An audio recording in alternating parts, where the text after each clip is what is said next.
Assalamualaikum warahmatullahi wabarakatuh. Perkenalkan, nama saya Arditri Oktaviani. Saya adalah mahasiswa aktif di Universitas Mamulang, jurusan Manajemen Fakultas Ekonomi dan Bisnis tentunya.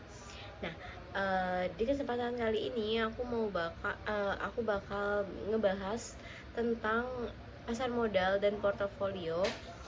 Jadi ada beberapa yang akan aku bahas di sini. Yang pertama itu ada kita pengenalan investasi, dan yang kedua itu ada pasar modal. Jadi untuk 20 menit ke depan kalian bakal bersama aku untuk ngebahas itu semua. Semoga ilmu yang aku sampaikan bisa berguna dengan baik dan kalian bisa mengerti apa yang aku sampaikan hari ini ya. Oke. Yang pertama ini ada pengenalan investasi. Sebenarnya apa sih investasi itu? Kalian ada yang tahu belum? Nah, investasi itu menurut dari Tandelin itu adalah komitmen atau sejumlah dana sumber daya yang dilakukan saat ini dengan tujuan untuk memperoleh sejumlah keuntungan di masa yang akan datang. Jadi di masa depan. Jadi investasi itu sebenarnya kayak kita istilahnya kayak menabung, tapi akan mendapatkan feedback yang lebih banyak gitu. Jadi kita akan dapat keuntungan dari hasil menabung itu. Nah, investasi itu ada investasi nyata atau real investment. Itu adalah aset berwujud. Contohnya kayak tanah, mesin, atau pabrik. Nah, sedangkan investasi keuangan itu atau financial investment itu melibatkan kontak-kontak tertulis seperti kayak saham, obligasi. Nah, pada perekonomian primitif ini, hampir semua investasi itu merupakan investasi nyata. Dan sedangkan investasi keuangan yang berkembang pesat ini memberi fasilitas untuk investasi nyata. Jadi kedua bentuk investasi tersebut bersifat komplementer atau kompetitif. Nah, investasi juga punya tujuan. Kalian tahu nggak tujuan investasi itu apa? Nah, yang menginvestasi dana itu disebutnya dengan investor. Nah, tentunya investor ini mempunyai tujuan untuk berinvestasi. Tujuannya itu ya adalah mungkin kayak berbeda dengan investor satu dengan yang lainnya ya. Nah, yang udah pasti untuk mendapatkan keuntungan itu udah pasti banget. Dan yang kedua itu untuk mendapatkan kehidupan yang jauh lebih baik lagi di masa depan. Yang ketiga itu memperoleh imbalan yang lebih baik atas kekayaan yang dimiliki. Yang keempat itu ada tekanan inflasi, mengurangi tekanan inflasi. Yang kelima itu untuk menghindari pajak yang perlu dibayarkan. Jadi kalau misalkan kalian udah punya dana lebih terus kalian investasi, itu dana yang kalian miliki itu tidak terkena pajak gitu. Jadi kalian tidak perlu bayar pajak yang harus dibayarkan atas dana atau aset yang kalian punya di yang kalian sedang investasikan. Nah, lanjut dari ada dasar keputusan investasi. Dasar keputusan investasi itu ada dua, yaitu return dan risiko pastinya. Nah, kita bahas dulu yang return. Return itu adalah tingkat keuntungan yang didapat dari investasi tersebut. Nah, return ini ada dua macam, yaitu return yang diharapkan atau expected return, yaitu tingkat return yang diantisipasi investor di masa depan. Nah, yang kedua itu ada return realisasi atau return aktual. Nah, return ini adalah tingkat return yang didapatkan investor di masa yang lalu atau di masa yang lampau. Nah, lanjut ada di resiko. Resiko ini pada saat investor ini berinvestasi, selain mengharapkan return, tentunya juga harus menanggung tingkat resiko. Jadi setiap investasi itu pasti ada resikonya. Nah, resikonya itu ada penyimpangan atau perbedaan antara return yang diharapkan oleh si investor tersebut dengan return yang benar-benar diterima oleh si investor tersebut gitu. Nah, pasti ada proses investasinya nih. Nah, proses investasi itu apa sih? Kayak dia itu menjelaskan bagaimana seharusnya seorang investor membuat keputusan investasi sekuritas yang biasa dipasarkan, seberapa ekstensif dan kapan sebaiknya itu dilakukan. Nah, menurut Sharp itu ada 5 prosedur. Nah, 5 prosedurnya itu apa aja sih? Yang pertama, penentuan kebijakan investasi. Yang kedua, itu melakukan analisis sekuritas. Yang ketiga, membentuk portofolio. Yang empat, merevisi portofolio. Dan yang kelima itu mengevaluasi kinerja portofolio. Nah, kita bakal bahas satu-satu. Yang pertama dulu itu ada penentuan kebijakan investasi. Langkah pertama yang dilakukan itu menentukan kebijakan investasi. Kebijakan investasi itu meliputi apa aja sih? Nah, kebijakan investasi ini meliputi dengan penentuan tujuan investor dan banyaknya kekayaan yang akan didapatkan yang dapat diinvestasikan gitu. Nah, karena ini terdapat hubungan positif antara risiko dan return, untuk strategi investasi ini bukan suatu hal yang tepat bagi seorang investor untuk berkata bahwa tujuannya adalah memperoleh banyak keuntungan. Nah, lanjut, ada yang kedua itu melakukan analisis sekuritas. Nah, langkah kedua ini adalah menganalisis sekuritas. Nah, meliputi adalah penilaian terhadap sekuritas secara individual atau beberapa kelompok sekuritas yang masuk ke dalam kategori luas aset keuangan yang telah diidentifikasi sebelumnya. Nah, tujuan ini untuk melakukan penilaian yaitu mengidentifikasi sekuritas yang salah harga atau misprice gitu. Nah, ada banyak pendekatan terhadap analisis sekuritas. Namun, pendekatan tersebut dapat dikategorikan ke dalam dua kualifikasi. Klasifikasi yang pertama itu analisis teknikal dan analisis, dan yang kedua itu adalah analisis fundamental gitu.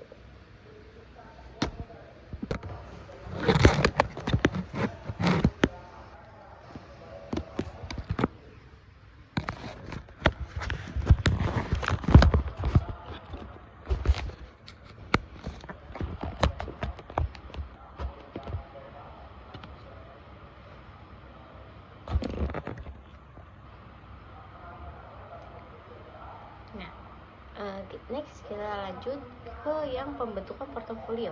Langkah yang ketiga itu dalam proses investasi, pembentukan portofolio atau penyusunan itu melibatkan dengan identifikasi aset-aset khusus mana yang akan dijadikan investasi, dan juga itu menentukan besarnya bagian kekayaan investor yang akan diinvestasikan ke tiap aset tersebut.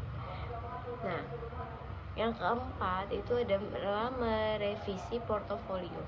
Dalam proses investasi, revisi portofolio itu berkenan dengan pengulangan periodik dengan 3 langkah sebelumnya, yaitu dari waktu ke waktu investor mungkin mengubah tujuan investasinya itu yang pada gilirannya berarti portofolio yang dipegangnya tidak lagi optimal. Nah, oleh sebab itu, investor itu membentuk portofolio baru dengan menjual portofolio yang sudah ia miliki dan membeli portofolio lain yang belum dimiliki oleh investor tersebut. Nah, yang kelima atau yang terakhir itu mengevaluasi kinerja portofolio. Itu meliputi apa aja sih? Nah, evaluasi kinerja portofolio ini meliputi dengan penentuan kinerja portofolio secara periodik, tidak hanya berdasarkan return yang dihasilkan, tetapi juga resiko yang dihadapi investor. Jadi diperlukan tuh ukuran yang tepat tentang return dan resiko, dan juga standar atau benchmark yang biasa kita kenal dengannya relevan gitu loh. Nah, lanjut, kita bahas tipe-tipe investasi keuangan. Nah, investasi keuangan itu ada dua namanya. Ada investasi langsung dan investasi tidak langsung. Nah, investasi langsung itu apa sih? Nah, investasi langsung itu investasi yang dilakukan oleh investor dengan cara membeli secara langsung aktiva keuangan dari suatu perusahaan itu tersebut. Nah, investasi tidak langsung itu dilakukan dengan membeli saham melalui perusahaan investasi yang mempunyai portofolio aktiva keuangan perusahaan-perusahaan lain gitu. Jadi kayak ada orang ketiganya gitu loh. Nah, kita bahas satu-satu lebih mendalam investasi langsung. Nah, investasi langsung ini dilakukan dengan memperjualbelikan aktiva keuangan secara langsung di pasar uang atau money market ya, yang bahasa kerennya gitu. Pasar modal atau pasar turunan. Nah, investasi langsung ini juga dapat dilakukan dengan cara membeli aktiva keuangan yang nggak bisa tuh diperjualbelikan lagi. Nah, contohnya itu kayak bank belinya di bank komersial ya, bank komersial berupa tabungan atau sertifikat deposito gitu. Nah, aktiva yang diperjualbelikan di pasar uang itu dapat berupa aktiva yang mempunyai resiko gagal kecil, jadi risikonya tuh kecil banget gitu loh, dan jatuh temponya itu pendek dengan tingkat likuiditasnya yang tinggi. Nah, contohnya itu kayak treasury bill atau T-bill yang banyak digunakan di penelitian keuangan sebagai proteksi return bebas risiko atau risk free rate of return gitu. Nah, ada juga contoh lain itu kayak sertifikat deposito. Nah,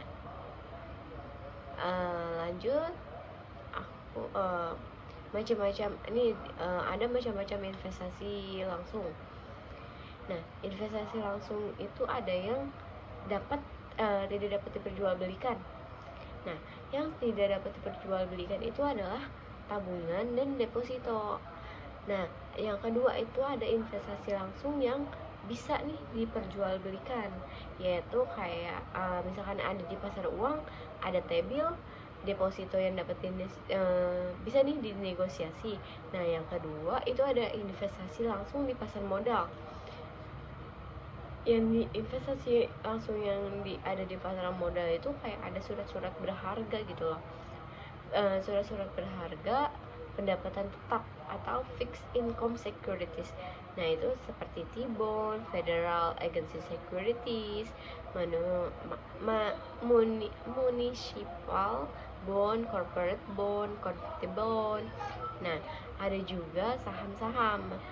Ada saham preferred atau saham yang biasa. Nah, yang ketiga itu ada investasi langsung di pasar turunan. Itu misalkan kayak opsi itu ada waran, opsi put atau opsi call.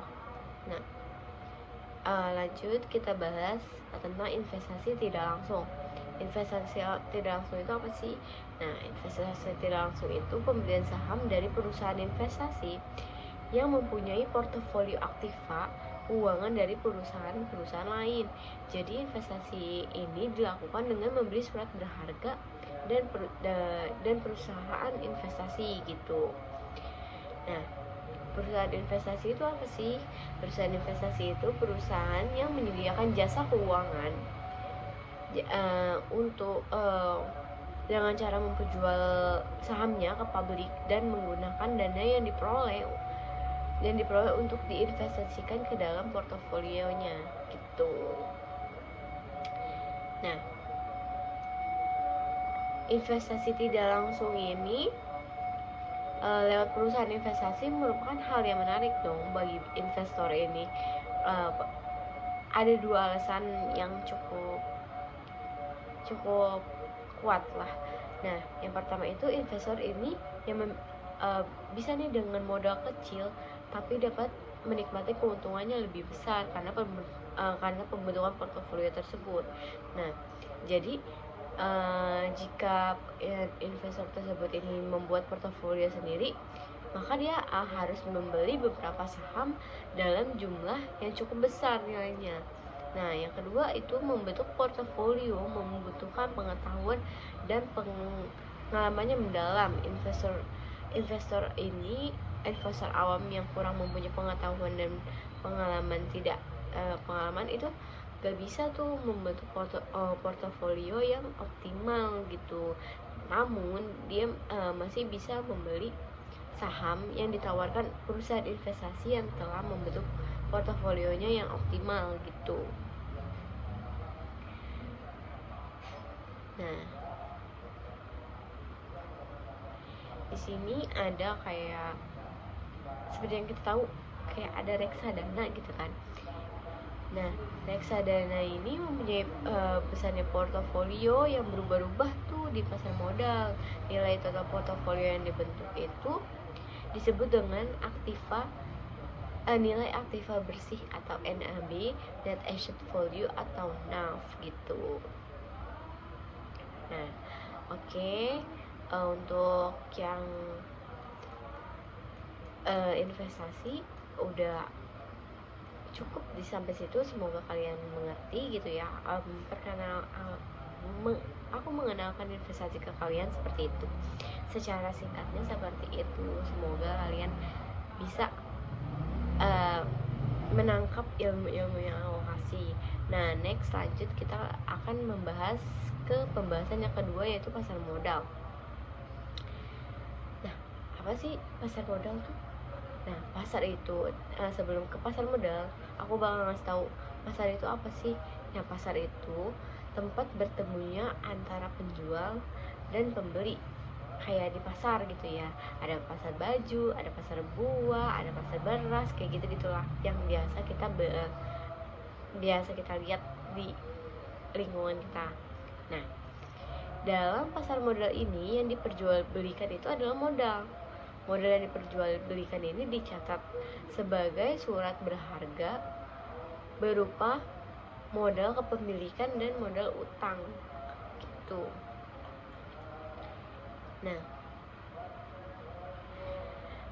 pihak pembeli di pasar modal itu individu atau perorangan maupun institusi atau organisasi lembaga gitulah yang mempunyai dana untuk melakukan kegiatan transaksi beli melalui pasar modal. Sedangkan penjual modal itu merupakan perusahaan yang memerlukan modal maupun tambahan modal untuk keperluan usaha. Jadi yang penjual ini kayak membutuhkan modal untuk usaha, dan dia akan membeli ke penjual yang ada di pasar modal tersebut gitu. Nah, jadi kita masuk ke pasar modalnya ya. Pasar modal itu apa sih?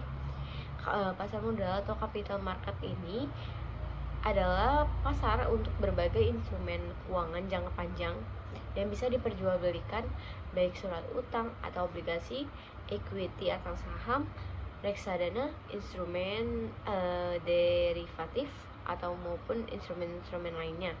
Nah, pasar modal ini menjadi sarana pendanaan bagi perusahaan maupun institusi lain kayak pemerintah gitu, dan sarana bagi kegiatan berinvestasi. Dan dengan hal itu, pasar modal memfasilitasi berbagai sarana dan prasarana kegiatan jual beli dan kegiatan terkait lainnya. Nah, jadi pasar modal itu apa sih perbedaannya antara pasar modal dengan pasar uang? Nah, perbedaan antara pasar modal dengan pasar uang itu adalah jangka waktunya. Kalau pasar uang itu dia memperdagangkan surat berharga tapi dalam jangka waktu yang pendek. Sedangkan dalam pasar modal itu yang diperdagangkan sama, yaitu surat berharga tapi dengan jangka waktu yang panjang. Nah, pasar modal sendiri memiliki fungsinya itu ada dua, fungsi ekonomi dan fungsi keuangan. Aku bakal bahas di fungsi ekonomi itu. Nah, fungsi ekonomi dalam pasar modal itu menyediakan fasilitas atau wahana yang mempertemukan dua kepentingan, yaitu pihak investor dan pihak yang memerlukan dana itu sendiri. Nah, di fungsi keuangan pasar modal itu dia memberikan kemungkinan dan kesempatan memperoleh imbalan atau return bagi pemilik dana sesuai dengan karakteristik investasi yang dipilih. Nah, sedangkan jadi kalau misalkan fungsi modal di Indonesia itu meliputi kayak sebagai sarana badan usaha untuk mendapatkan tambahan modal, sebagai sarana pemerataan pendapatan, memperbesar produksi dengan modal yang didapat sehingga produktivitas itu meningkat. Yang keempat, menampung tenaga kerja. Yang kelima, memperbesar pemasukan pajak bagi pemerintah. Nah, pasar modal itu memiliki beberapa manfaat seperti menyediakan sumber pembiayaan jangka panjang bagi dunia usaha sekaligus memungkinkan alokasi dana secara optimal.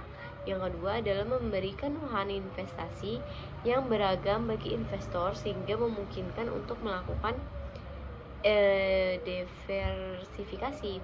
Yang ketiga itu menjadikan leading indikator bagi perkembangan perekonomian suatu negara. Nah, apa sih maksudnya? Nah, jika pasar modal berkembang, maka diharapkan perekonomian juga ikut berkembang. Nah, yang keempat itu penyebaran kepemilikan perusahaan sampai pada lapisan masyarakat yang menengah. Yang kelima atau yang terakhir itu penyebaran kepemilikan, keterbukaan dan profesionalisme, menciptakan iklim berusaha yang sehat serta mendorong pemanfaatan manajemen profesional.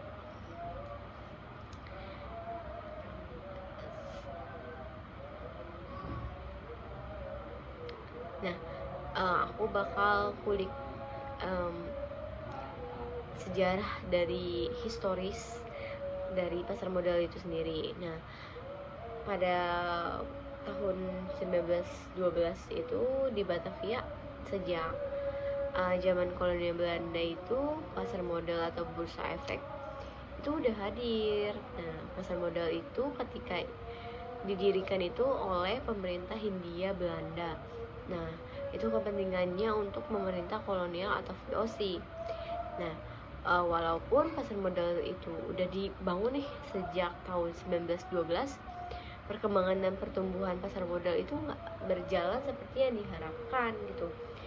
Nah, bahkan ada pada beberapa periode kegiatan pasar modal mengalami kevakuman. Nah, hal itu disebabkan oleh beberapa faktor seperti Perang Dunia ke-1 dan ke-2. Yang kedua itu ada perpindahan kekuasaan dari pemerintah kolonial kepada pemerintah Republik Indonesia.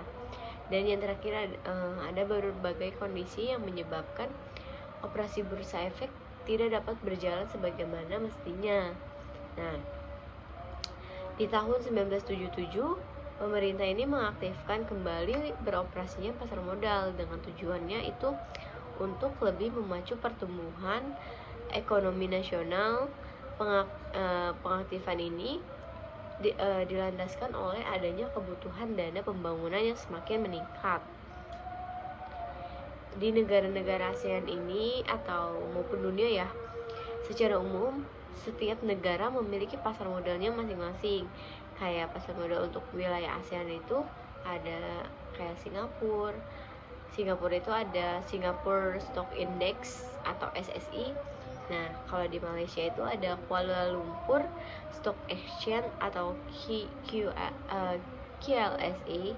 Nah, di Thailand itu ada Stock Exchange of Thailand Index atau SITE. Di Filipina itu ada di Filipina itu ada Philippine Stock Exchange atau PSA dan lainnya. Nah, pasar modal itu di wilayah Asia itu ada diantaranya itu Jepang, Tokyo Stock Exchange, Korsel, ada Hong Kong, Taiwan, India, dan Cina. Nah, pokoknya ada banyak banget di setiap negara-negara di dunia ini mereka pun punya pasar modalnya sendiri. Nah, pasar modal atau capital market ini adalah pasar untuk berbagai instrumen keuangan jangka panjang yang bisa diperjualbelikan kayak surat utang atau obligasi, equity, reksadana, instrumen derivatif maupun instrumen lainnya. Pokoknya pasar modal itu sebagai sarana pendanaan bagi perusahaan maupun institusi lainnya dan sebagai sarana kegiatan berinvestasi. Nah, segitu aja materi yang aku kasih pada kesempatan kali ini. Semoga ilmu yang aku kasih bermanfaat bagi kalian, dan mohon maaf kalau misalkan penyampaian aku agak berbelit-belit dan mungkin sedikit kayak terbata-bata gitu ya. Oke, terima kasih. Assalamualaikum.